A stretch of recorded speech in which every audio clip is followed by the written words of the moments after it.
maqaan kiyyoosnee Khadiir Martuu Jaama kanneen itti dhaladhee Finfinnee kanneen itti guddadhee Hirnaa kanneen jiraadhu Adaamaa. Ammaaf Adaamaan jiraadha. Khadiir Martuu yoo jettu dhagaye ka weellisaa ka weellisaa intara ka weellisaa Khadiir Martuuti jechuudha. Ayyaana dhufu har'a egaa yeroo jaalalaatiin istiidiyoo keenyatti argamtanii jirtu yeroo gaarii akka waliin dabarsinu abdiin qabaani caalaa sitti argate moo ishee si argate? Anatu argate. Mee akkamittiin argatte? Akkan itti argadde hedduu an bara 2012 gama dhumaa gama Adaamaa dhufee mana nyaataa qabanii mana hoteelaa isaan akka tasaa saayiba kiyya tokko jira. Bikka akkana dira hoteelii bira Al-Hilaal mana nyaataa tokko jira hottoon anjee.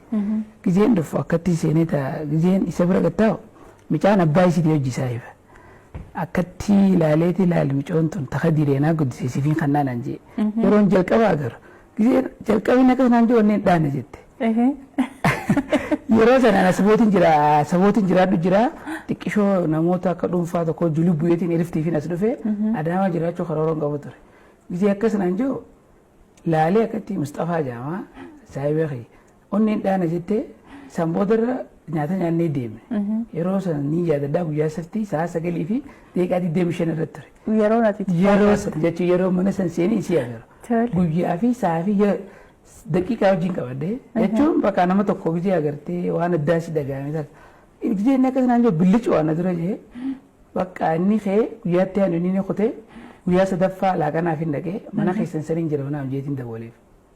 Sanirraan bakka isii harkachuuf hedduu tokko lafee bilbilan qabdu yaa'oo nama bilbilan qabneef hangam akka laffaan itti deddeebi'ee maal jee sababa isii namoota hedduu dhiyaadhee boodarra turee bakka baatii 7-8 booda namatti himee namni isitti himee isiin san boodarra bakka turtee namaatu itti himee waa'ee hiyyaa qorachuu eegaltee isaa sana akka isiin itti ni jaalatte isiin nu beekte yaa'oo an yeruma sanarraa kaasee bakka waaniin as dhufeef iriftii sanii fi asabootiin jiraadha ture.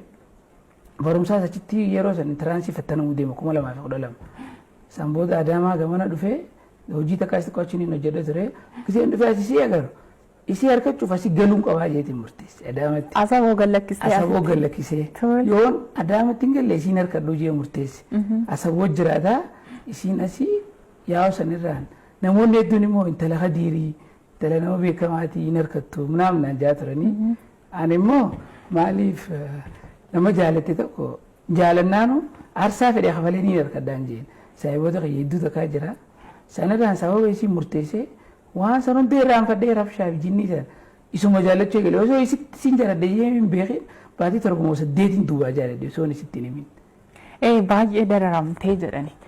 Amma yeroo ammaa kana nama tokko jaalattee argachuudhaaf dhugaadhumaan in ulfaataani maatiin jiru. Deebiitii immoo abbaan ishee akkuma beeknu biyya laati kan inni jiru. Asimmoo akaakilee ishii abbaan Khadiirillee biyya keessa jiranii sansanii wal qabatee akkamiin sii kenninaa takka mucaan keenya hin kenninu jedhanii dararri cimaa sirra ga'e jedhani. Deemaa sirra ga'e. Haalaan dararri narra ga'e yeroo nan itti yaadu osoon fuudhee hin deeminiin duratti teenyee saayiboota kiyyaa hojii nam lama Ansaarii fi Abdoo jaamanii wal mari'annee halkan. Ganama fuunee deemna faayisiin ganama sa'a 4-5tti. Sammooda yoo manguddoo erginees abbaadha kan ikaa godhu. Abbaan as hin jiru. Akaakoonis karaa Harargee ba'aa kana jira. Waan ni jira Harramillee. Sababa sanii carraan nuti qabnu waan fedhe haa dhufu isii harkachuuf yoo duune waliin yoo jiraanne waliin. Waliin jennee fuudhee deemne. Harar deemne addaree gisee deemne. Hararratti mucaa saayiba kiyyaa tokko jira Amiir Maammaa jedhanii makiinaa fidee dhufee. Sanii fuunee deemnee addaree deemnee guyyaa takka lama akkana gizee bulbulli dubbiin jabaatte gandinis warra haadhaa ta'us jira fi warra haadhaa akkoo aboolee isii jira isaan haa godhuu hin danda'an abbaa malee karaa abbaatti heeyyamsiisuu barbaanne san booda ammaa waan guddaa yaada anaa saayiboota kiyyatte isii fuudhee deemee abbaa isii bilbilaan argachuu hin dandeenye yuutuubaa fi feesbuuk abbaa jala seenee ilaala tiktook yoo asbee intalli diyyatee sanii oromoo qabadhaa jaa yoo asbee intalli diyyatee sanii qabadhaa jaa Khadiir jenne hedduu dara